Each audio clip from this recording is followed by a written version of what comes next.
जय हिंद दोस्तों। स्वागत है आप सभी का गेडी 5 पर। आरआरबी ग्रुप डी के जीके सीरीज में हम लोग ने 200 प्लस इंपॉर्टेंट क्वेश्चंस कवर कर लिए हैं ज्योग्राफी के, पार्ट 1 से लेकर पार्ट 5 तक में। तो ये वीडियो एक रिवीजन चैलेंज है आपके लिए, जहां पर क्वेश्चंस आने के बाद आप खुद से उसको आंसर करने की कोशिश करिएगा, और वीडियो खत्म होने के बाद जितने भी क्वेश्चंस मैंने यहाँ पे डिस्कस किए रहेंगे उसमें आपका क्या स्कोर बनता है कमेंट सेक्शन में जरूर बताइएगा। इससे आपका एक बेस्ट रिवीजन होगा, साथ ही साथ आप कॉन्फिडेंस भी आपको मिलेगा, और साथ ही साथ आपको ये भी पता चलेगा कि आप किस टॉपिक पर आपको कितना ध्यान देना है और क्या क्या चीजें आपको फोकस में रखनी है। आरआरबी ग्रुप डी के जीके सीरीज में और भी पार्ट्स आने वाले हैं, ये एंड नहीं है, और भी पार्ट्स आएंगे और साइंस के भी पार्ट्स आने वाले हैं। तो उन पार्ट्स को पाने के लिए आप चैनल को जरूर सब्सक्राइब कर लीजिएगा, सब्सक्राइब करके बेल आइकन में जरूर दबा दीजिएगा, ताकि इंपॉर्टेंट वीडियोस के अपडेट्स आपसे मिस ना हो जाए। तो ज्यादा देरी नहीं करते, चलिए वीडियो को शुरू करते हैं। पहला सवाल है, dash is a well known constellation that can be seen in the evening. This constellation is also known as the hunter. Dash एक प्रसिद्ध नक्षत्र है जो शाम को देखा जा सकता है, इसे द हंटर के नाम से भी जाना जाता है। तो इसका करेक्ट आंसर होगा ऑप्शन ए, ओरायन। ठीक है, Orion is one of the most recognisable constellation in the night sky and is named after a Hunter in Greek mythology. Orion जो है वो रात के आकाश में सबसे पहचाने जाने वाला योग्य नक्षत्र में से एक है, और ग्रीक पौराणिक के अनुसार ये एक शिकारी के नाम पर रखा गया है। ओके, नेक्स्ट क्वेश्चन देखते हैं। The different patterns formed by different groups of stars are called what. विभिन्न तारों के समूहों द्वारा बनाई गई विभिन्न आकृतियों को क्या कहा जाता है। तो इसका करेक्ट आंसर होगा ऑप्शन बी, कॉन्स्टिलेशन यानी नक्षत्र। कॉन्स्टिलेशन जो होते हैं वो हेल्प करते हैं एस्ट्रोनॉमर्स को स्टार्स एंड सेलेस्टियल ऑब्जेक्ट को लोकेट करने में स्काई में। ठीक है, नक्षत्र खगोलविदों को आकाश में तारों और खगोलीय पिंडों की खोज करने में मदद करते हैं। नेक्स्ट क्वेश्चन देखते हैं। Which of the following is not a constellation in the sky. निम्नलिखित में से कौन सा आकाश में नक्षत्र नहीं है। तो इसका करेक्ट आंसर होगा ऑप्शन डी, सीरियस। ठीक है, सीरियस जो है वो एक ब्राइटेस्ट स्टार है इन the night sky but not a constellation. Serious जो है वो रात के आकाश में सबसे चमकीला तारा है, लेकिन ये कोई नक्षत्र नहीं है। ठीक है, एक स्टार है वो। नेक्स्ट क्वेश्चन देखते हैं। A group of stars that has a recognisable shape is called what. तारों का एक समूह जिसकी एक पहचाने जाने योग्य आकृति होती है, उसे क्या कहा जाता है। तो इसका करेक्ट आंसर होगा ऑप्शन सी, कॉन्स्टिलेशन। ठीक है, नक्षत्र। ओके, जैसे मैंने बताया constellations are used for navigation and tracking celestial events. ठीक है, नक्षत्रों का उपयोग नेविगेशन और खगोलीय घटनाओं को ट्रैक करने के लिए किया जाता है। नेक्स्ट क्वेश्चन देखते हैं। A huge system of billions of stars and cloud dust and gases is known as what? अरबों तारों, धूल और गैसों का एक विशाल प्रणाली को क्या कहा जाता है। तो इसका करेक्ट आंसर होगा ऑप्शन ए, गैलेक्सी। ठीक है, और हमारा गैलेक्सी कौन सा है, मिल्की वे। ओके, और नियरेस्ट गैलेक्सी जो है वो है एंड्रोमेडा गैलेक्सी। नेक्स्ट क्वेश्चन देखते हैं। The study of the universe is known as what. ब्रह्मांड के अध्ययन को क्या कहा जाता है। तो इसका करेक्ट आंसर होगा ऑप्शन बी, कॉस्मोलॉजी। ठीक है, ब्रह्मांड विज्ञान। Cosmology seeks to understand the origin, evolution and fate of the universe. ब्रह्मांड विज्ञान ब्रह्मांड की उत्पत्ति, विकास और भविष्य को समझने का प्रयास करता है। ठीक है, नेक्स्ट क्वेश्चन देखते हैं। Name the exoplanet which is considered as a pretty close cousin of Earth and is also known as Earth 2.0। उस बाहरी ग्रह का नाम बताइए जिसे पृथ्वी का निकटतम संबंधी माना जाता है, और उसे हम लोग 2.0 अर्थ 2.0 के नाम से भी जानते हैं। तो इसका करेक्ट आंसर होगा ऑप्शन बी, केपलर 452b। ठीक है, Kepler 452b। Kepler 452b is in the habitable zone of its star, making it a potential candidate for life. ठीक है, केपलर 452b जो है वो अपने तारे के रहने योग्य क्षेत्र में स्थित है, जिससे यह जीवन के लिए संभावित उम्मीदवार बनता है। जैसे हमारा अर्थ है जो सन से ऐसा डिस्टेंस पे है जहाँ पे लाइफ यहाँ पर अर्थ में फॉर्म हो सकता है, उसी प्रकार केपलर 452b जो है वो अपने स्टार से काफी उस हैबिटेबल जोन में है जहाँ पे वो लाइफ फॉर्म कर सकता है। नेक्स्ट क्वेश्चन देखते हैं। Everything in this universe is made up of material which scientist have named what. इस ब्रह्मांड में सब कुछ जिस पदार्थ से बना है उसे वैज्ञानिकों ने क्या नाम दिया है। तो इसका करेक्ट आंसर होगा ऑप्शन बी, मैटर। ठीक है, पदार्थ। Matter exist in different states such as solid, liquid, gas and plasma. पदार्थ विभिन्न अवस्थाओं में पाया जाता है, जैसे ठोस, द्रव, गैस और प्लाज्मा। ठीक है, नेक्स्ट क्वेश्चन देखते हैं। The nearest spiral galaxy to milky way is what. Milky way के सबसे नजदीकी स्पाइरल गैलेक्सी कौन सी? अभी थोड़ी देर पहले ही मैंने बताया था, तो इसका करेक्ट आंसर होगा option A, Andromeda Galaxy. Andromeda Galaxy is on a collision course with the milky way and will merge in about 4.5 billion years. ठीक है, एंड्रोमेडा गैलेक्सी मिल्की वे से टकराने की दिशा में बढ़ रही है और लगभग 4.5 अरब वर्षों में इससे विलय हो जाएगी।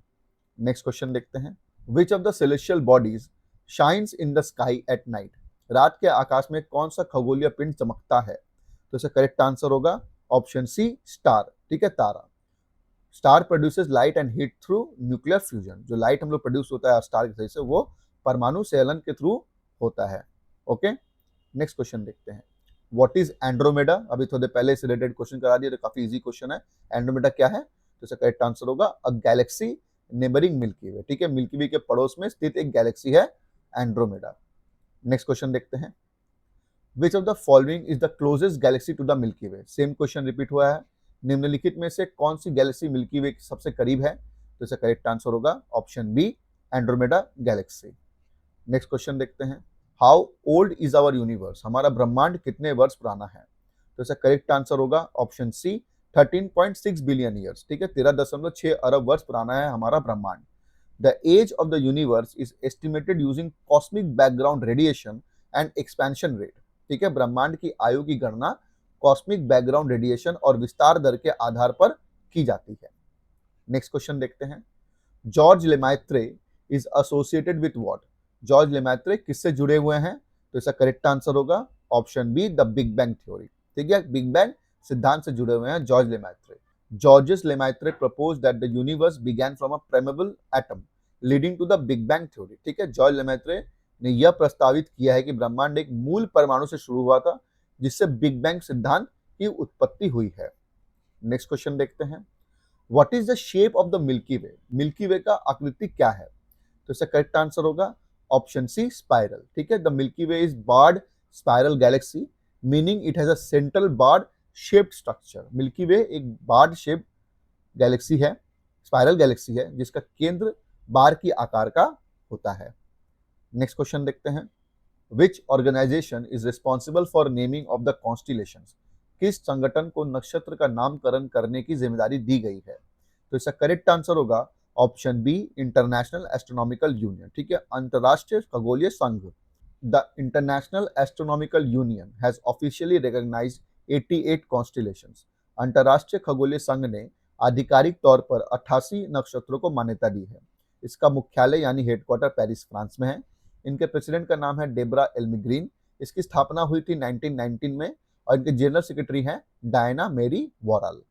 ठीक है, नेक्स्ट क्वेश्चन देखते हैं, how many constellations are there in the universe? ब्रह्मांड में कुल कितने नक्षत्र हैं? अभी जस्ट पिछला क्वेश्चन इसे रिलेटेड किया था कि इंटरनेशनल एस्ट्रोनॉमिकल यूनियन ने कितने सारे कॉन्स्टलेशंस को मान्यता दी है। तो इसका करेक्ट आंसर होगा ऑप्शन बी, 88।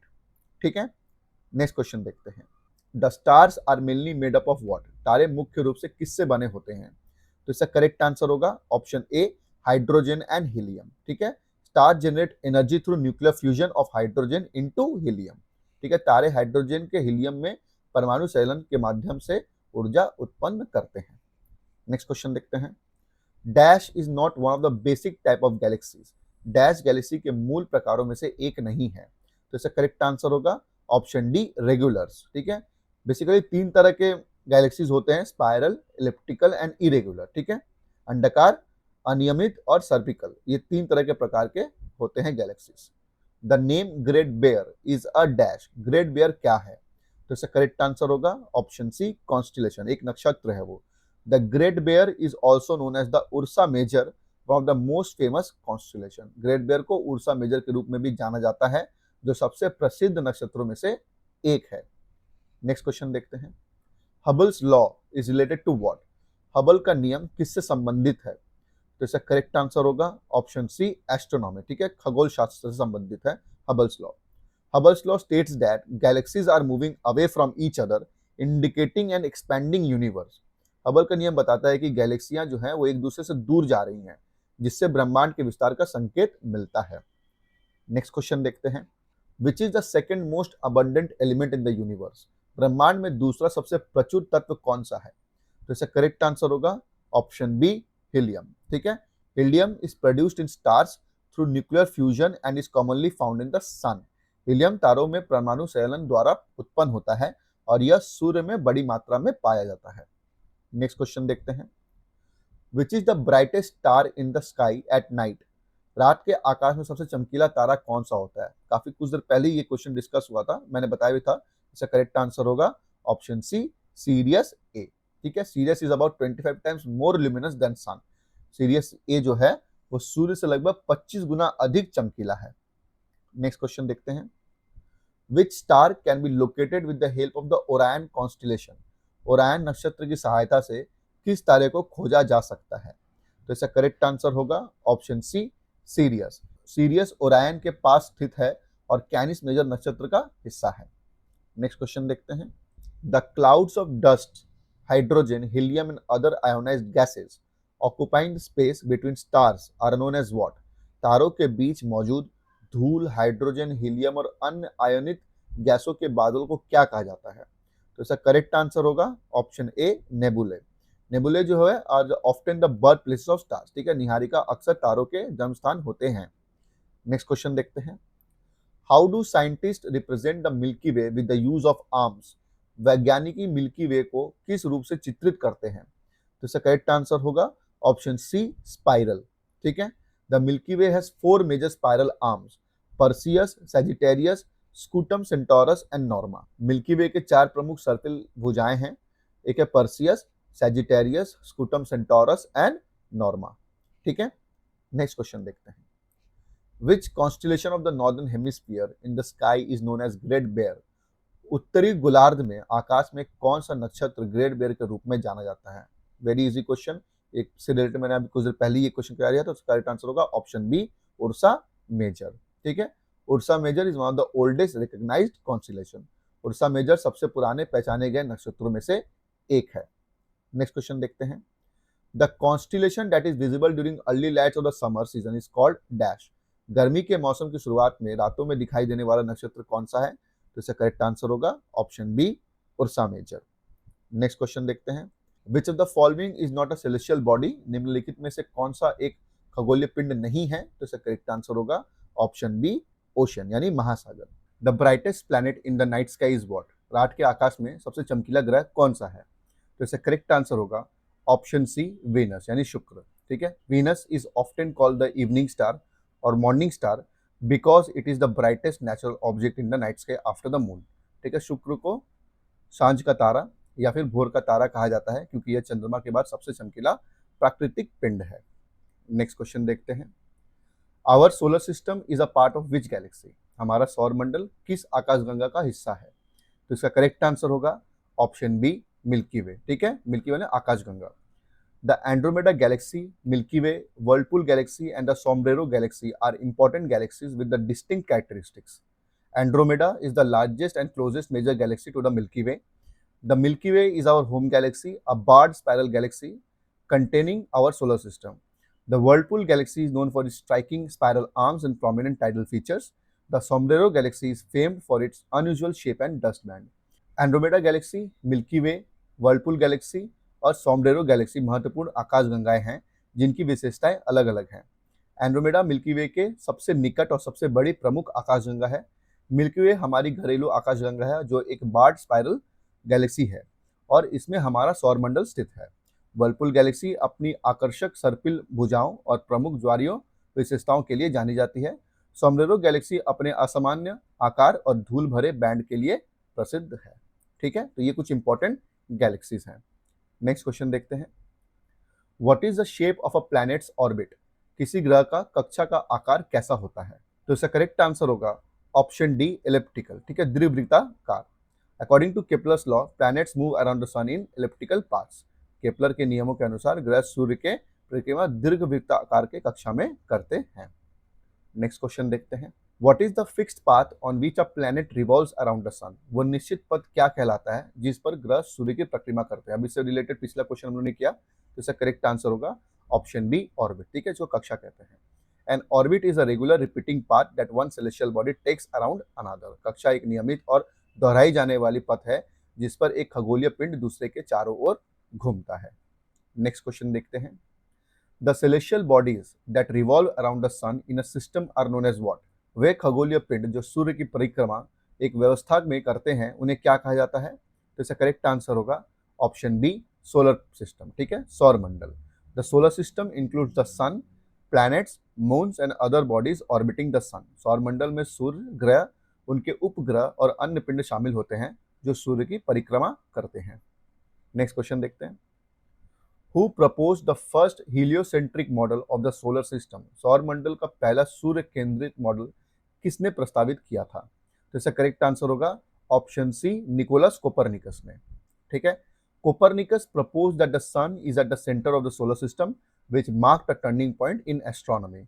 कोपरनिकस ने यह सिद्धांत दिया कि सूर्य सौरमंडल का केंद्र है, जो खगोल विज्ञान के लिए एक क्रांतिकारी विचार था।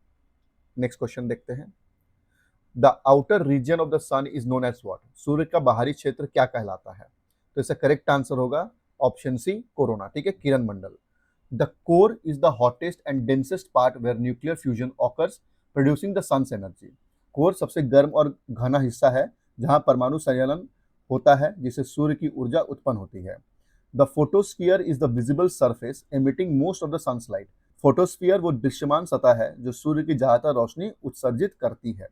The chromosphere is a thin layer above the photosphere, visible during solar eclipse and emits a reddish light. Chromosphere photosphere के ऊपर की एक पतली परत है जो सूर्य ग्रहण के दौरान दिखाई देती है और लाल रंग की रोशनी उत्सर्जित करती है। The corona is the sun's outermost layer extending far into space and is significantly hotter than the photosphere. Corona सूर्य की बाहरीतम परत है जो अंतरिक्ष में बहुत दूर तक फैली हुई है और यह फोटोस्फीयर से काफी गर्म होती है। नेक्स्ट क्वेश्चन देखते हैं। What is the source of the energy of the sun and other stars? सूर्य और अन्य तारों की ऊर्जा का स्रोत क्या है? तो इसका करेक्ट आंसर होगा ऑप्शन सी, न्यूक्लियर फ्यूजन। ठीक है, नाभिकीय संयलन। In the sun's core, hydrogen atoms fuse to form helium, releasing massive energy, a process called nuclear fusion. सूर्य के केंद्र में हाइड्रोजन परमाणु आपस में मिलकर हीलियम बनाते हैं और ऊर्जा उत्पन्न करते हैं।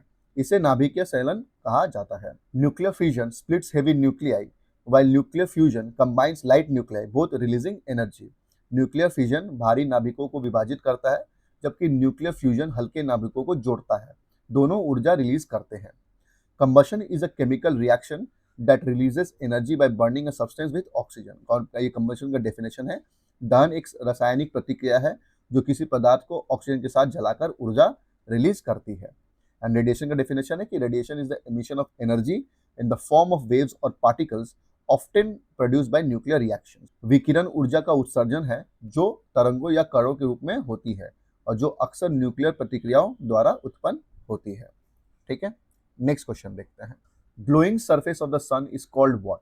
सूर्य की चमकती सतह को क्या कहा जाता है? तो इसका करेक्ट आंसर होगा ऑप्शन बी, फोटोस्फीयर।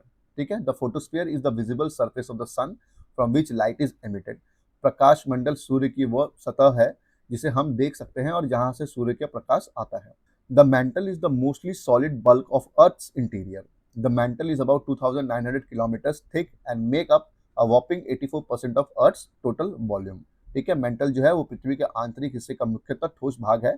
मेंटल लगभग 2900 किलोमीटर मोटा है और यह पृथ्वी की कुल आयतन का 84% बनाता है। नेक्स्ट क्वेश्चन देखते हैं। How much time is taken by sunlight to reach earth? सूर्य का प्रकाश पृथ्वी तक पहुंचने में कितना समय लेता है?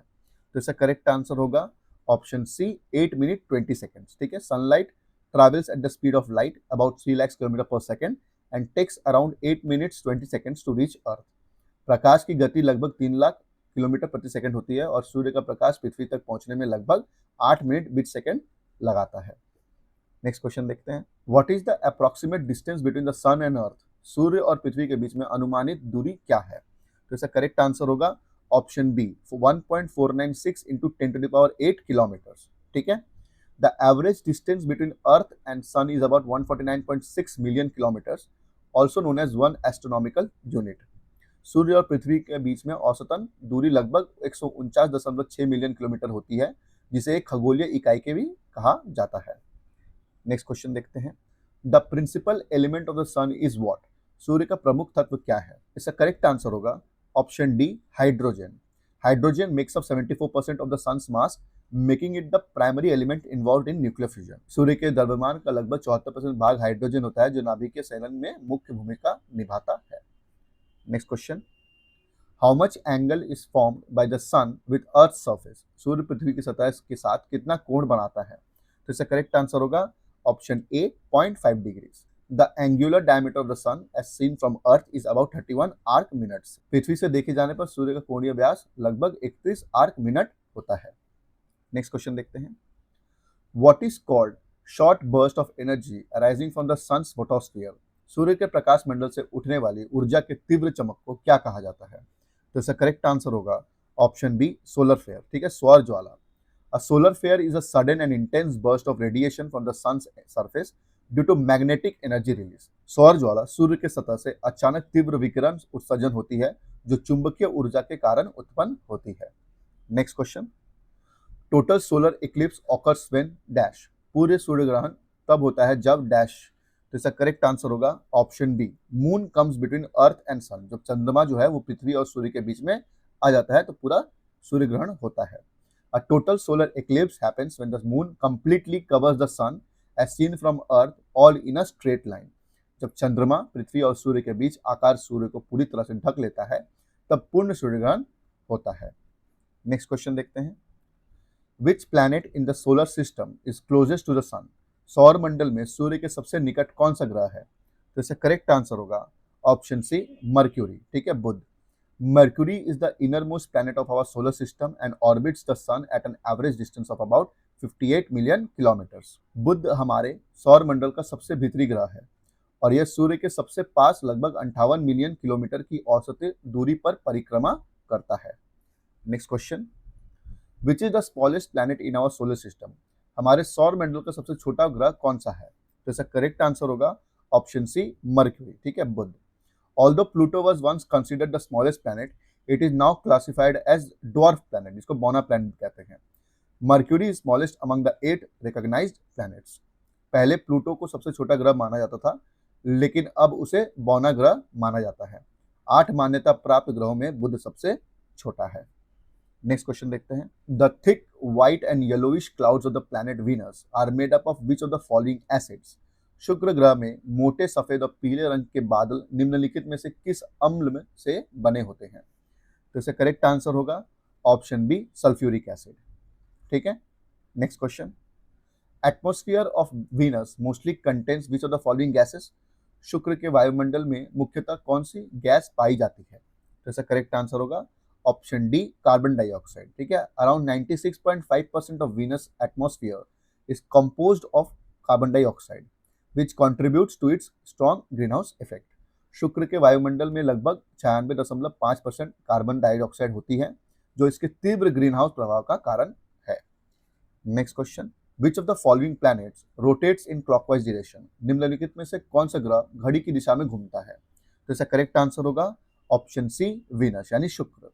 Most planets rotate counter clockwise यानी एंटी क्लॉकवाइज यानी prograde, but Venus rotates clockwise retrograde rotation. अधिकांश ग्रह वामावर्त दिशा में घूमते हैं लेकिन शुक्र विपरीत दिशा में घूमता है जिसे रेट्रोग्रेड रोटेशन भी कहते हैं। नेक्स्ट क्वेश्चन देखते हैं, which planet is nearest in size to earth. आकार की दृष्टि से पृथ्वी के सबसे निकट कौन सा ग्रह है? तो इसका करेक्ट आंसर होगा ऑप्शन बी वीनस यानी शुक्र। Venus is similar in size, mass and composition to earth which is why it is often called Earth's sister planet. शुक्र ग्रह आकार, द्रव्यमान और संरचना में पृथ्वी के समान है। यही कारण है कि इसे अक्सर पृथ्वी का बहन भी कहा जाता है। नेक्स्ट क्वेश्चन देखते हैं, which planet is known as earth's twin. किस ग्रह को पृथ्वी के जुड़वा कहा जाता है? जस्ट पिछला क्वेश्चन इससे रिलेटेड था तो इसका करेक्ट आंसर होगा option C Venus. Next question देखते हैं, which of the following planets is the hottest in the solar system. निम्नलिखित में से सौर मंडल का सबसे गर्म ग्रह कौन सा है? तो इसका करेक्ट आंसर होगा ऑप्शन बी वीनस यानी शुक्र। Despite being second from the sun, Venus is the hottest planet due to its thick CO2 atmosphere that traps heat, that is green house effect. सूर्य से दूसरा ग्रह होने के बावजूद शुक्र का घना कार्बन डाइऑक्साइड वाला वायुमंडल गर्मी को फंसा लेता है जिससे यह सबसे गर्म ग्रह बन जाता है। Next question, which planet is named after a Roman goddess. किस ग्रह का नाम एक रोमन देवी के नाम पर रखा गया है? तो इसका करेक्ट आंसर होगा ऑप्शन ए वीनस यानी शुक्र। Next question, at what speed does the earth revolves around the sun? पृथ्वी सूर्य के चारों ओर कितनी गति से घूमता है? तो इसका करेक्ट आंसर होगा option B 67,000 mile per hour. ठीक है, 67,000 mile per hour. Next question, dash is the closest star to the earth? पृथ्वी के सबसे निकट तारा कौन सा है? तो इसका करेक्ट आंसर होगा ऑप्शन सी सूर्य यानी sun. Next question, the shape of earth is dash? पृथ्वी का आकार कैसा है? तो इसका करेक्ट आंसर होगा ऑप्शन सी इलोंगेटेड। ठीक है, दीर्घवृत्ताकार है वो। Earth is not a perfect sphere but an oblate spheroid slightly flattened at the poles and bulged out at the equator. पृथ्वी पूर्ण गोला नहीं है बल्कि एक चपटी दीर्घवृत्ताकार आकृति है जो ध्रुवों पर थोड़ी चपटी और विषुवत रेखा पर उभरी हुई है। नेक्स्ट क्वेश्चन देखते हैं, how many natural satellites does earth have? पृथ्वी के कितने प्राकृतिक उपग्रह हैं? तो ये बहुत ही इजी क्वेश्चन है, इसका करेक्ट आंसर होगा ऑप्शन सी 1 यानी एक ही सैटेलाइट है जिसका नाम मून है, चंद्रमा है। Next question, what type of celestial body is the earth? पृथ्वी किस प्रकार की खगोलीय वस्तु है? तो इसका करेक्ट आंसर होगा ऑप्शन डी प्लैनेट। ठीक है, ग्रह है। Earth is a terrestrial planet that orbits the sun and supports life. पृथ्वी एक स्थलीय ग्रह है जो सूर्य की परिक्रमा करती है और जीवन का पोषण करता है। Next question, the mass of the earth is approximately what? पृथ्वी का द्रव्यमान लगभग कितना है? तो इसका करेक्ट आंसर होगा ऑप्शन सी 6 इंटू 10⁻24 किलोग्राम। ठीक है, the earth mass is approximately 5.972 into 10⁻24 kilograms, often rounded to 6 into 10⁻24 kilogram. पृथ्वी का द्रव्यमान लगभग 5.972 इंटू 10⁻24 किलोग्राम है, जिसे सामान्यतः 6 इंटू 10⁻24 किलोग्राम माना जाता है। नेक्स्ट क्वेश्चन देखें, apart from Neptune which of the following planets is also known as the blue planet? Varun, Neptune के अलावा किस ग्रह को नीला ग्रह कहा जाता है? तो इसका करेक्ट आंसर होगा ऑप्शन सी अर्थ यानी पृथ्वी। Earth appears blue from space because 70% of its covered by oceans and its atmosphere scatters light. That is why it is called the blue planet. पृथ्वी अंतरिक्ष से नीली दिखाई देती है क्योंकि इसके 70% भाग में महासागर है और इसका वायुमंडल प्रकाश का प्रकीर्णन करता है, इसीलिए इसे नीला ग्रह कहा जाता है। Next question, which of the following is also known as the red planet? निम्नलिखित में से किसे लाल ग्रह कहा जाता है? तो इसका करेक्ट आंसर होगा ऑप्शन सी मार्स यानी मंगल। Mars is known as the red planet due to its reddish appearance caused by iron oxide on its surface. मंगल ग्रह को लाल ग्रह के नाम से भी जाना जाता है क्योंकि इसकी सतह पर लौ ऑक्साइड यानी जंग के कारण इसका रंग लाल हो गया है। नेक्स्ट क्वेश्चन देखते हैं, how many moons does Mars have? मंगल ग्रह के कितने चंद्रमा यानी उपग्रह हैं? इसका करेक्ट आंसर होगा ऑप्शन बी 2 यानी 2। Mars has 2 small natural moons, one is Phobos and another is Deimos. मंगल के 2 छोटे प्राकृतिक चंद्रमा हैं, एक है फोबोस, दूसरा है डीमोस। नेक्स्ट क्वेश्चन देखते हैं, how many Galilean moons are there which were discovered by Galileo on 13 जनवरी 1610? 13 जनवरी 1610 को गैलीलियो द्वारा खोजे गए गैलीली चंद्रमा की संख्या कितनी है? तो इसका करेक्ट आंसर होगा ऑप्शन सी 4। ठीक है, टोटल 4 है। Galileo discovered 4 large moons of Jupiter, that is Io, Europa, Ganymede and Callisto, now called Galilean moons. Galileo ने बृहस्पति के 4 बड़े चंद्रमाओं जैसे आयो, यूरोपा, गैनीमेड और कैलिस्टो की खोज की, जिन्हें अब गैलीलियन चंद्रमा कहा जाता है।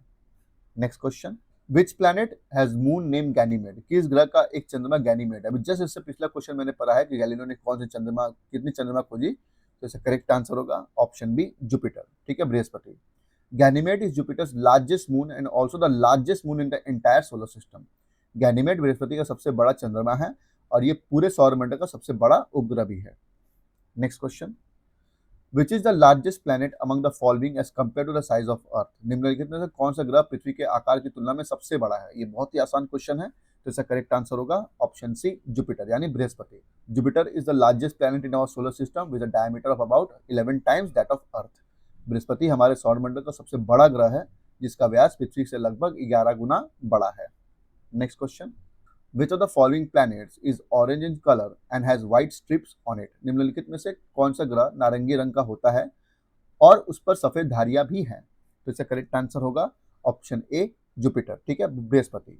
Jupiter appears orange with white and brown stripes due to its thick layered atmosphere of gases like hydrogen and helium. बृहस्पति मोटे गैसीय वायुमंडल के कारण नारंगी रंग का दिखाई देता है जिसमें सफेद और भूरे रंग की धारियां होती हैं। नेक्स्ट क्वेश्चन देखते हैं, planet Pluto was discovered by whom? Pluto ग्रह की खोज किसने की थी? तो इसका करेक्ट आंसर होगा ऑप्शन डी, क्लाइड टॉम्बो। ठीक है, Clyde Tombaugh. Clyde Tombaugh discovered Pluto in 1930। 1930 में क्लाइड टॉम्बो ने प्लूटो की खोज की थी। Next question, which planet is called as dwarf planet? किस ग्रह को बौना ग्रह कहा जाता है? अभी कुछ देर पहले ही मैंने ड्वार्फ प्लैनेट के बारे में बताया था, तो इसका करेक्ट आंसर होगा ऑप्शन सी, प्लूटो। ठीक है, Pluto was reclassified as a dwarf planet by the International Astronomical Union in 2006। 2006 में अंतर्राष्ट्रीय खगोल संघ ने प्लूटो को बौना ग्रह के रूप में पुनः वर्गीकृत किया था। ठीक है, what is the name of the moon of Pluto? Pluto की चंद्रमा का नाम क्या है? तो इसका करेक्ट आंसर होगा ऑप्शन डी, चैरॉन। ठीक है, नेक्स्ट क्वेश्चन देखते हैं, who discovered the planet Uranus? Arun, Uranus ग्रह की खोज किसने की थी? तो इसका करेक्ट आंसर होगा option C, sir William Herschel. ठीक है, sir William Herschel. Uranus was discovered by William Herschel in 1781 using a telescope. Sir William Herschelle ने 1781 में टेलीस्कोप की मदद से यूरेनस की खोज की थी। ठीक है, next question, which of the following was the first planet discovered by man? निम्नलिखित में से कौन सा पहला ग्रह है जिसका खोज मनुष्य ने किया था? तो इसका करेक्ट आंसर होगा option D, Uranus. Uranus is the first planet to be discovered using a telescope. All others visible before it were known since ancient times. Uranus पहला ऐसा ग्रह था जिसे दूरबीन की सहायता से खोजा गया था, जबकि अन्य ग्रह प्राचीन काल से ज्ञात थे। Next question, the time period between full moon to another full moon is what? पूर्णिमा से अगली पूर्णिमा के बीच का समय क्या है? तो इसका करेक्ट आंसर होगा option A, slightly longer than 29 days. ठीक है, 29 दिनों से थोड़ा सा ज्यादा। Next question, how many days are taken by the moon to complete a single rotation on its axis? चंद्रमा को अपनी धुरी पर एक चक्कर पूरा करने में कितना दिन लगता है? तो इसका करेक्ट आंसर होगा ऑप्शन डी, 27.3 अर्थ डेज। ठीक है, 27.3 अर्थ डेज है, नॉर्मल डे जो अर्थ के दिन है उसमें। The moon takes about 27.3 days to rotate once on its axis, which is why we always see the same face of the moon.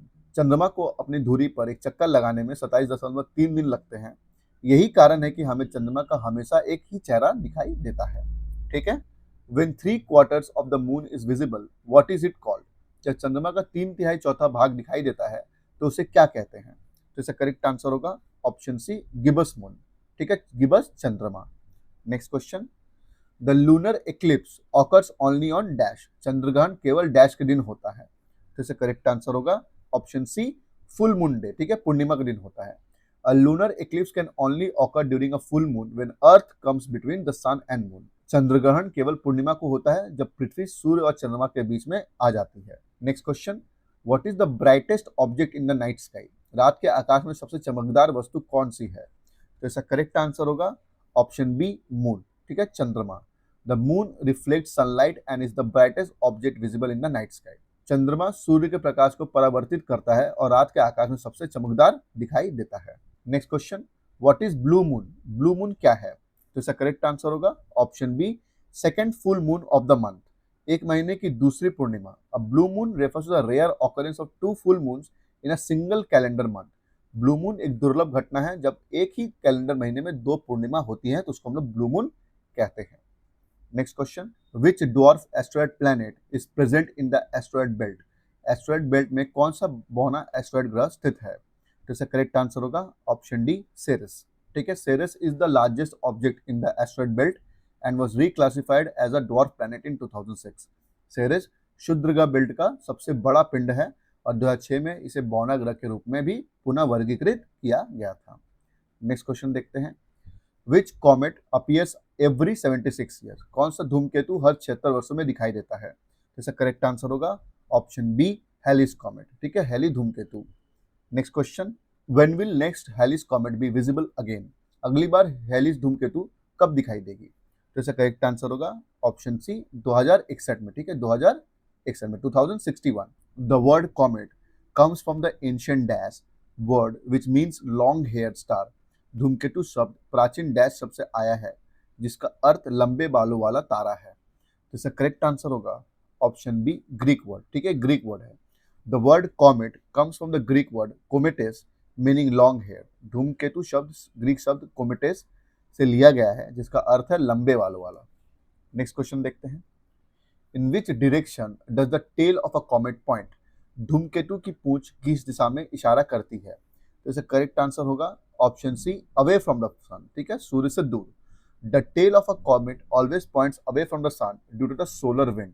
सौर वायु के कारण धूमकेतु की पूंछ सदैव सूर्य से दूर रहती है, ठीक है। What are the small pieces of rock that revolve around the sun called? वे छोटे छोटे पत्थर जो सूर्य की परिक्रमा करते हैं उन्हें क्या कहा जाता है? तो इसका करेक्ट आंसर होगा ऑप्शन सी, मीटेओराइट्स यानी उल्का कण। Meteoroids are small pieces of rock or metal that orbits the sun, and when they enter Earth's atmosphere, they are called meteors. उल्कापिंड चट्टान या धातु के छोटे टुकड़े होते हैं जो सूर्य की परिक्रमा करते हैं, और जब वे पृथ्वी के वायुमंडल में प्रवेश करते हैं तो उन्हें उल्का कहा जाता है। Asthenosphere is a part of what? Asthenosphere किसका एक हिस्सा है? तो इसका करेक्ट आंसर होगा ऑप्शन सी, मेंटल का हिस्सा है। Next question, which branch of physical geography studies the earth's form and structure? भौतिक भूगोल की कौन सी शाखा पृथ्वी के स्वरूप और संरचना का अध्ययन करती है? तो इसका करेक्ट आंसर होगा ऑप्शन बी, जियोमॉर्फोलॉजी, ठीक है, भू आकृति विज्ञान। नेक्स्ट क्वेश्चन देखते हैं, the earth's crust has only dash carbon in the form of minerals. पृथ्वी की सतह पर खनिजों के रूप में केवल डैश कार्बन पाया जाता है। तो इसका करेक्ट आंसर होगा ऑप्शन सी, 0.02%। अगला सवाल देखते हैं, the molten material mixed with gases in earth's mantle is called what? पृथ्वी के मैंटल में गैसों के साथ मिला हुआ पिघला हुआ पदार्थ क्या कहलाता है? तो इसका करेक्ट आंसर होगा option C, magma. Next question देखते हैं, what is the upper part of the earth's mantle called? पृथ्वी के मैंटल का ऊपरी हिस्सा क्या कहलाता है? तो इसका करेक्ट आंसर होगा option B, asthenosphere. Next question देखते हैं, which of the following is the location of asthenosphere? निम्नलिखित में से एस्थेनोस्फीयर कहाँ स्थित है? तो इसका करेक्ट आंसर होगा ऑप्शन सी, बिलो लिथोस्फीयर, ठीक है, लिथोस्फीयर के नीचे। नेक्स्ट क्वेश्चन देखते हैं, which is the outermost part of the earth? पृथ्वी का सबसे बाहरी भाग कौन सा है? तो इसका करेक्ट आंसर होगा ऑप्शन डी, क्रस्ट। अगला सवाल देखते हैं, what is the densest substance on earth? पृथ्वी पर सबसे अधिक घनत्व वाला पदार्थ कौन सा है? तो इसका करेक्ट आंसर होगा ऑप्शन डी, ऑस्मियम, ठीक है। नेक्स्ट क्वेश्चन देखते हैं, what is the approximate contribution of mica in the formation of the earth's crust? पृथ्वी की सतह की संरचना में लगभग कितने प्रतिशत अभ्रक यानी माइका का योगदान होता है? तो इसका करेक्ट आंसर होगा ऑप्शन बी, 4%। नेक्स्ट क्वेश्चन देखते हैं, the second most abundant element found in the earth's crust is what? पृथ्वी की सतह पर सबसे अधिक पाया जाने वाला तत्व कौन सा है? इसका करेक्ट आंसर होगा option A, silicon. Next question देखते हैं, which part of the earth is the main source of magma? पृथ्वी का कौन सा भाग मैग्मा का मुख्य स्रोत है? तो इसका करेक्ट आंसर होगा option B, mantle. Next question देखते हैं, which is the most abundant metal found in the earth's crust? पृथ्वी की सतह पर सबसे अधिक पाया जाने वाला धातु कौन सा है? तो इसका करेक्ट आंसर होगा option B, aluminium. Next question देखते हैं, study of earth is also known as what? पृथ्वी का अध्ययन डैश कहलाता है? तो इसका करेक्ट आंसर होगा ऑप्शन बी, जियोलॉजी, ठीक है, भूविज्ञान। नेक्स्ट क्वेश्चन देखते हैं, metals are found in dash? धातुएं कहाँ पाई जाती हैं? तो इसका करेक्ट आंसर होगा ऑप्शन डी, अर्थ क्रस्ट पर, ठीक है, पृथ्वी की सतह पर।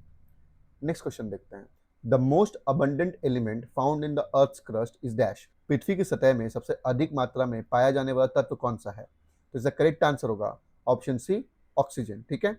नेक्स्ट क्वेश्चन देखते हैं, how many times does equinox occur in a year? एक वर्ष में इक्विनॉक्स कितनी बार होता है? तो इसका करेक्ट आंसर होगा ऑप्शन बी, ट्वाइस, ठीक है, 2 बार होता है। What is called when the earth has equal hours of day and night? जब पृथ्वी पर दिन और रात बराबर होते हैं तो उसे क्या कहा जाता है? तो इसका करेक्ट आंसर होगा option C, equinox. Next question देखते हैं, vernal equinox equal length of day and night happens at which day? वसंत विषुव दिन और रात की समान लंबाई कब होती है? तो इसका करेक्ट आंसर होगा ऑप्शन डी, मार्च 21, ठीक है, मार्च 21 को। नेक्स्ट क्वेश्चन देखते हैं, the sun's ray falls straight on the equator dash? सूर्य की किरणें भूमध्य रेखा पर सीधी कब पड़ती है? तो इसका करेक्ट आंसर होगा ऑप्शन सी, ट्वाइस ही है, ठीक है, वर्ष में 2 बार पड़ती है। नेक्स्ट क्वेश्चन है, विच of the following cities lies on the equator? निम्नलिखित में से कौन सा शहर भूमध्य की रेखा पर स्थित है? तो इसका करेक्ट आंसर होगा ऑप्शन सी, पोंटियानाक। नेक्स्ट क्वेश्चन देखते हैं, which of the following is the longest line of latitude on the globe? निम्नलिखित में से कौन सी रेखा पृथ्वी की सबसे लंबी अक्षांश रेखा है? इसका करेक्ट आंसर होगा ऑप्शन ए, इक्वेटर, ठीक है, भूमध्य रेखा। नेक्स्ट क्वेश्चन देखते हैं, on which date is India likely to experience the shortest day of the year? Bharat में वर्ष का सबसे छोटा दिन किस तारीख को होता है? तो इसका करेक्ट आंसर होगा ऑप्शन बी, 22 दिसंबर, ठीक है। 22 दिसंबर को सबसे छोटा दिन होता है इंडिया में। नेक्स्ट क्वेश्चन देखते हैं, the tropic of cancer is dash, कर्क रेखा कहाँ स्थित है? तो इसका करेक्ट आंसर होगा option B 23 degree north latitude पर, ठीक है। 23 डिग्री उत्तर अक्षांश में है tropic of cancer. Next question देखते हैं, the tropic of cancer does not pass through which of the following states, कर्क रेखा निम्नलिखित में से किस राज्य से नहीं गुजरती है? तो इसका करेक्ट आंसर होगा option D Assam. Next question, Indian standard time IST is how many hours ahead of Greenwich mean time, भारतीय मानक समय ग्रीनविच मानक समय से कितने घंटे आगे है? तो इसका करेक्ट आंसर होगा ऑप्शन सी 5.5 आवर्स, ठीक है। 5.5 घंटे आगे है Indian standard time Greenwich mean time से। नेक्स्ट क्वेश्चन देखते हैं, the Indian standard meridian passes through 5 states, which of the following is not one of those 5 states, भारतीय मानक मध्य रेखा 5 राज्यों से गुजरती है, निम्नलिखित में से कौन सा राज्य इन 5 राज्यों में से नहीं है? तो इसका करेक्ट आंसर होगा option C Bihar. Next question देखते हैं, there is a time lag of dash from Gujarat to Arunachal Pradesh, Gujarat से अरुणाचल प्रदेश तक समय का अंतर डैश है। तो इसका करेक्ट आंसर होगा ऑप्शन सी 2 आवर्स, ठीक है। 2 घंटे का समय का अंतर है गुजरात और अरुणाचल प्रदेश में। नेक्स्ट क्वेश्चन देखते हैं, how many hours before sun rises in eastern most Arunachal Pradesh as compare to in western most Gujarat, पश्चिमी गुजरात के मुकाबले पूर्वी अरुणाचल प्रदेश में सूर्य कितने घंटे पहले उगता है? तो इसका करेक्ट आंसर होगा ऑप्शन बी 2 घंटे पहले उगता है, ठीक है। 2 आवर्स। पिछला क्वेश्चन भी इसी से रिलेटेड था। विच of the following country follows more than 1 time zone, निम्नलिखित में से कौन सा देश एक से अधिक समय क्षेत्र अपनाता है? तो इसका करेक्ट आंसर होगा ऑप्शन बी USA, ठीक है, अमेरिका। नेक्स्ट क्वेश्चन देखते हैं, which of the following countries has more than 1 standard meridian, निम्नलिखित में से किस देश में एक से अधिक मानक मध्य रेखा है? तो इसका करेक्ट आंसर होगा option C USA। Next question देखते हैं, which of the following longitudes is considered as the international dateline, निम्नलिखित में से कौन सा देशांतर अंतरराष्ट्रीय तारीख रेखा के रूप में माना जाता है? तो इसका करेक्ट आंसर होगा option C 180 degree. Next question देखते हैं, Indian standard time is determined taking the meridian of longitude 82.50 degree east as the standard meridian that passes close to dash, भारतीय मानक समय 82.50 पूर्व देशांतर की मध्य रेखा को मानक मध्य रेखा के रूप में निर्धारित करके तय किया गया है जो डैश के पास से गुजरती है। तो वो कौन सा सिटी है? तो इसका करेक्ट आंसर होगा ऑप्शन बी इलाहाबाद, ठीक है। अब हम लोग कुछ रॉक से रिलेटेड कुछ इंपॉर्टेंट चीजें जान लेते हैं। रॉक्स किस तरह के होते हैं? 3 प्रकार के होते हैं, इग्निशियस रॉक, सेडिमेंट्री रॉक और मेटामॉर्फिक रॉक, ठीक है। इग्निशियस रॉक के एग्जांपल क्या क्या है? ग्रेनाइट, बेसाल्ट और ऑब्सीडियन। सेडिमेंट्री रॉक से एग्जांपल क्या क्या है? Sandstone, limestone and shale. और मेटामॉर्फिक रॉक के एग्जांपल क्या क्या है? मार्बल, स्लेट एंड जिनीस, ठीक है। तो अब कुछ इंपॉर्टेंट क्वेश्चंस कर लेते हैं। Which of the following is not an example of rocks, निम्नलिखित में से कौन सा चट्टानों का उदाहरण नहीं है? तो इसका करेक्ट आंसर होगा option C asphalt.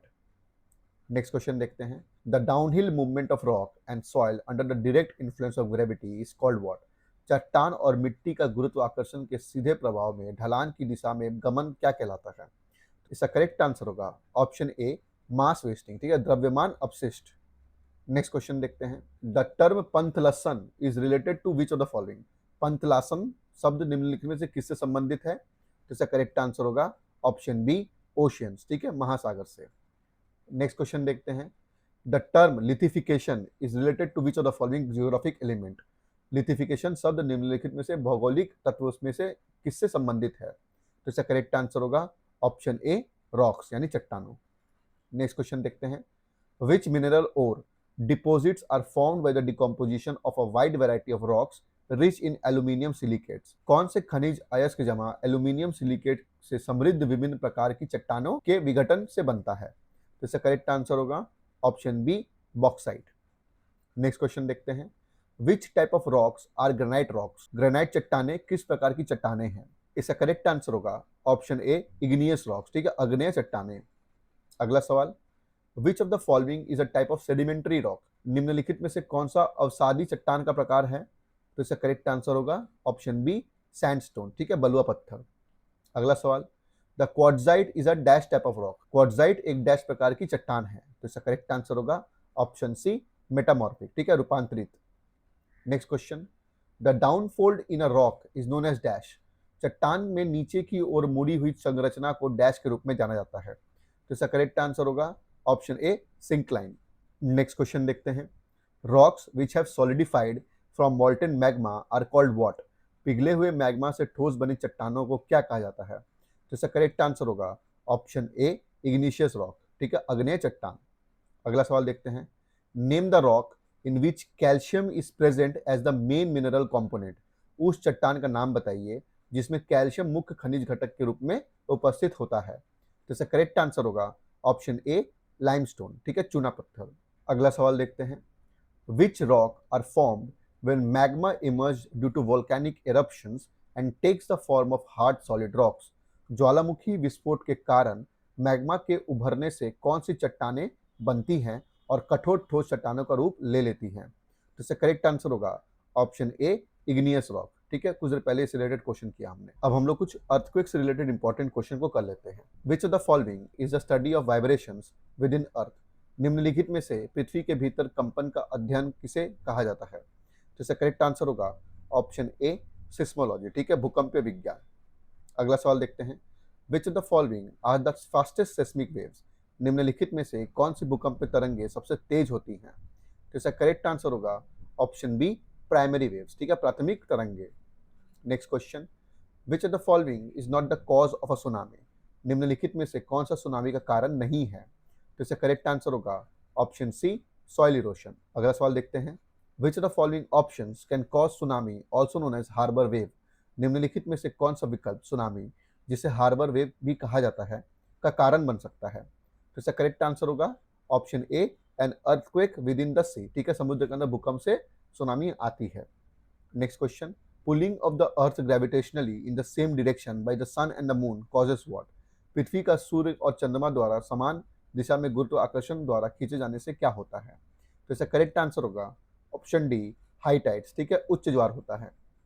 Next question देखते हैं। What is the cause of an earthquake? भूकंप का कारण क्या होता है? तो इसका करेक्ट आंसर होगा option C, motion of tectonic plate of earth, ठीक है, पृथ्वी की टेक्टोनिक प्लेटों की गति की वजह से अर्थक्वेक आता है, यानी भूकंप आता है। अगला सवाल देखते हैं। Which of the following is a warning sign of tsunami? निम्नलिखित में से कौन सी सुनामी का चेतावनी संकेत है? इसका करेक्ट आंसर होगा option A, water falling back quickly from the beach, ठीक है, समुद्र तट से पानी का जल्दी पीछे हटना एक संकेत है सुनामी का। नेक्स्ट क्वेश्चन देखते हैं। Which of the following Indian cities lies in the lowest seismic zone? निम्नलिखित में से कौन सा भारतीय शहर सबसे कम भूकंपीय क्षेत्र में स्थित है? तो इसका करेक्ट आंसर होगा ऑप्शन डी, राजपुर। अगला सवाल देखते हैं। Which of the following natural phenomenon causes an earthquake? निम्नलिखित में से कौन सा प्राकृतिक घटना भूकंप का कारण बनती है? तो इसका करेक्ट आंसर होगा ऑप्शन ए, वोल्केनिक इरप्शन, ठीक है, ज्वालामुखी विस्फोट भी एक कारण है अर्थक्वेक का। नेक्स्ट क्वेश्चन देखते हैं। What waves occur during an earthquake? भूकंप के दौरान कौन सी तरंगे उत्पन्न होती हैं? तो इसका करेक्ट आंसर होगा ऑप्शन सी, सेस्मिक वेव, ठीक है, भूकंपीय तरंगे उत्पन्न होती हैं अर्थक्वेक के दौरान। अगला सवाल देखते हैं। Which earthquake waves involve transverse displacement? कौन सी भूकंपीय तरंगे आड़ा विस्थापन करती हैं? तो इसका करेक्ट आंसर होगा ऑप्शन बी, एस वेव्स, ठीक है, एस तरंगे।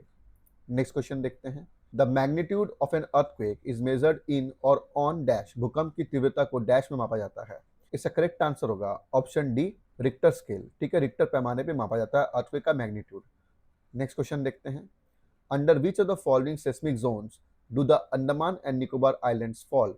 निम्नलिखित में से किस भूकंपीय क्षेत्र में अंडमान और निकोबार द्वीप आते हैं? तो इसका करेक्ट आंसर होगा ऑप्शन सी, जोन 5 में। The name of the active volcano in India is what? Bharat में सक्रिय ज्वालामुखी का नाम क्या है?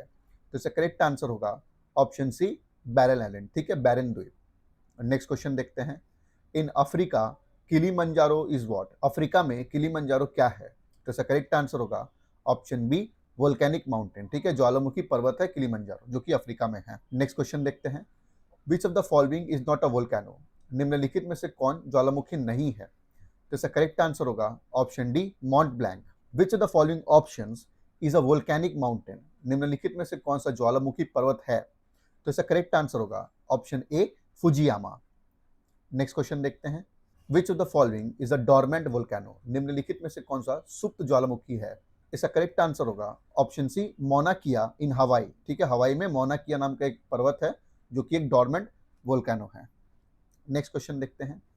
विच active volcano is known as the lighthouse of Mediterranean? कौन सा सक्रिय ज्वालामुखी भूमध्य सागर का लाइट हाउस कहलाता है?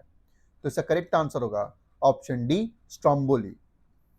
Next question, which is the largest volcano present on the earth? पृथ्वी पर सबसे बड़ा ज्वालामुखी कौन सा है? तो इसका करेक्ट आंसर होगा ऑप्शन सी, टामू मासिफ। ठीक है, Tamu Massif. Next question, 90 east ridge which is an inter state volcano located in which ocean? 90 east ridge जो कि एक अंतरराज्य ज्वालामुखी है, किस महासागर में स्थित है? तो इसका करेक्ट आंसर होगा ऑप्शन बी, इंडियन ओशियन। ठीक है, हिंद महासागर में स्थित है। नेक्स्ट क्वेश्चन देखते हैं, the active Mount Saint Helena volcanic island is located in dash? सक्रिय सेंट हेलेना ज्वालामुखी द्वीप कहाँ स्थित है? तो इसका करेक्ट आंसर होगा ऑप्शन डी, यूएसए में।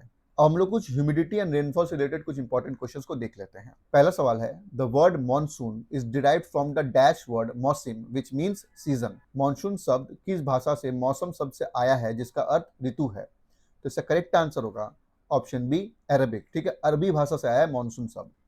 Next question, the water cycle of the earth is driven by what? पृथ्वी के जल चक्र को कौन सी शक्ति संचालित करती है?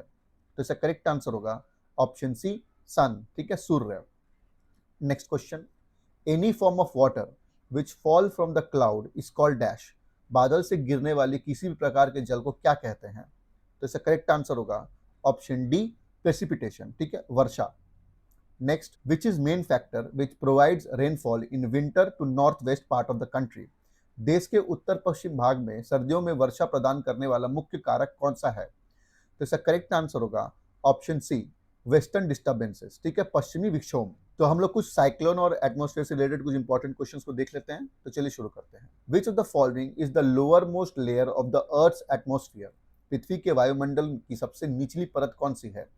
तो इसका करेक्ट आंसर होगा option B, troposphere. Next question, which of the following is the highest layer of atmosphere? वायुमंडल की सबसे ऊपरी परत कौन सी है? तो इसका करेक्ट आंसर होगा option B, exosphere. What is the direction of the intertropical convergence zone in winter? सर्दियों में इंटरट्रॉपिकल कन्वर्जेंस जोन की दिशा क्या होती है? तो इसका करेक्ट आंसर होगा ऑप्शन सी, साउथवर्ड। ठीक है, दक्षिण की ओर होती है। Next question, Fani was a type of what? Fani एक प्रकार का क्या था? तो इसका करेक्ट आंसर होगा ऑप्शन बी, ट्रॉपिकल साइक्लोन। ठीक है। Next question, which air mass is warm? कौन सी वायु राशि गर्म होती है? इसका करेक्ट आंसर होगा ऑप्शन सी, कंटिनेंटल ट्रॉपिकल। ठीक है। नेक्स्ट क्वेश्चन देखते हैं, the amount of carbon dioxide in the atmosphere is what? वायुमंडल में कार्बन डाइऑक्साइड की मात्रा कितनी है? तो इसका करेक्ट आंसर होगा ऑप्शन ए, 0.03%। नेक्स्ट क्वेश्चन देखते हैं, the doldrums are an area of dash pressure around the equator where prevailing winds are calm. Doldrum भूमध्य रेखा के आसपास डैश दबाव का एक क्षेत्र है जहां प्रचलित हवाएं शांत होती है। तो इसका करेक्ट आंसर होगा ऑप्शन बी, लो प्रेशर। ठीक है, निम्न प्रेशर होता है वहां पर। Next question, which of the following is not a result of the ozone layer depletion? Ozone परत के क्षरण का निम्नलिखित में से कौन सा परिणाम नहीं है? तो इसका करेक्ट आंसर होगा ऑप्शन सी, सुनामी। ठीक है, ये रीजन नहीं है ओजोन लेयर डिप्लीशन का। Next, eight which of this places is the thickness of the troposphere the greatest? इनमें से किस स्थान पर ट्रोपोस्फियर की मोटाई सबसे अधिक होती है? तो इसका करेक्ट आंसर होगा ऑप्शन बी, इक्वेटर में। ठीक है, भूमध्य रेखा पर सबसे मोटी होती है ट्रोपोस्फियर की थिकनेस। नेक्स्ट क्वेश्चन देखते हैं, where is the ozone hole located? Ozone छिद्र कहाँ स्थित है? तो इसका करेक्ट आंसर होगा ऑप्शन डी, ओवर अंटार्कटिका। ठीक है, अंटार्कटिका के ऊपर में है ozone hole. Next question, which gas can be fixed in the atmosphere by lightning? बिजली गिरने से वायुमंडल में कौन सी गैस स्थिर हो सकती है? तो इसका करेक्ट आंसर है option B, nitrogen. Next question, which of the following gases in the atmosphere is used up in three processes: combustion, respiration and in the formation of oxides of nitrogen? वायुमंडल में निम्नलिखित में से कौन सी gas तीन प्रक्रियाओं में उपयोग की जाती है? दहन, श्वसन और नाइट्रोजन के ऑक्साइड के निर्माण में। तो इसका करेक्ट आंसर होगा option C, oxygen. Next question देखते हैं, what is amount percent of nitrogen in our atmosphere? हमारे वायुमंडल में नाइट्रोजन की प्रतिशत मात्रा कितनी है? तो इसका करेक्ट आंसर होगा ऑप्शन सी, 78%। ठीक है, 78% है। Next question, what protects the earth from the ultraviolet radiation of the sun? सूर्य की पराबैंगनी विकिरण से पृथ्वी की रक्षा कौन करता है? तो इसका करेक्ट आंसर होगा option D ozone. Next question देखते हैं, what would you call air pressure, आप वायु दबाव को क्या कहेंगे? तो इसका करेक्ट आंसर होगा ऑप्शन ए एटमॉस्फेरिक प्रेशर, ठीक है, वायुमंडलीय दाब। नेक्स्ट क्वेश्चन देखते हैं, which is the most abundant rare gases, सबसे प्रचुर मात्रा में दुर्लभ गैस कौन सी है? तो इसका करेक्ट आंसर होगा option B argon. What is the study of atmosphere called, वायुमंडल के अध्ययन को क्या कहा जाता है? तो इसका करेक्ट आंसर होगा ऑप्शन डी मीटरियोलॉजी, ठीक है, मौसम विज्ञान। नेक्स्ट क्वेश्चन देखते हैं, the radio communication is possible from which of the following layers of the atmosphere, वायुमंडल की निम्नलिखित में से किस परत से रेडियो संचार संभव है? तो इसका करेक्ट आंसर है ऑप्शन सी आइनोस्फीयर, ठीक है। Next question, what do we call the force which affects the direction of wind and is caused by the rotation of the earth on its axis, उस बल को क्या कहते हैं जो हवा की दिशा को प्रभावित करता है और पृथ्वी के अपने अक्ष पर घूमने के कारण उत्पन्न होता है? तो इसका करेक्ट आंसर होगा ऑप्शन बी कोरियोलिस फोर्स, ठीक है, कोरियोलिस बल। What was the name of the giant single land mass which had split to form the present continents of the world, उस विशाल एकल भूभाग का नाम क्या था जो वर्तमान महाद्वीपों का निर्माण करने के लिए विभाजित हो गया था? तो इसका करेक्ट आंसर होगा option D Pangaea. Next question देखते हैं, who among the following is considered as the father of plate tectonics, निम्नलिखित में से किसे प्लेट टेक्टोनिक्स का पिता माना जाता है? तो इसका करेक्ट आंसर होगा ऑप्शन बी एल्फ्रेड वेगनर, ठीक है। अगला सवाल देखते हैं, in which continent is the archipelago Tierra del Fuego located, Tierra del Fuego द्वीप समूह किस महाद्वीप में स्थित है? तो इसका करेक्ट आंसर होगा ऑप्शन बी साउथ अमेरिका, ठीक है, दक्षिण अमेरिका में है। नेक्स्ट क्वेश्चन देखते हैं, in which of the following continent are the 6 most populated countries located, निम्नलिखित में से किस महाद्वीप में 6 सबसे अधिक जनसंख्या वाले देश स्थित हैं? तो इसका करेक्ट आंसर होगा ऑप्शन ए एशिया, ठीक है। नेक्स्ट क्वेश्चन देखते हैं, which is the largest island in the Mediterranean Sea, भूमध्य सागर का सबसे बड़ा द्वीप कौन सा है? तो इसका करेक्ट आंसर होगा option C Sicily. Next question देखते हैं, which is the smallest continent, सबसे छोटा महाद्वीप कौन सा है? तो इसका करेक्ट आंसर होगा option A Australia. Next question, what is the archipelago, द्वीप समूह क्या होता है? तो इसका करेक्ट आंसर होगा option A group of islands और चेन्स, ठीक है, द्वीपों का समूह होता है या फिर श्रृंखला होती है, उनको ही हम लोग इंग्लिश में आर्चिपेलागो कहते हैं। अगला सवाल देखते हैं, where is the island of Seychelles located, Seychelles द्वीप कहाँ स्थित है?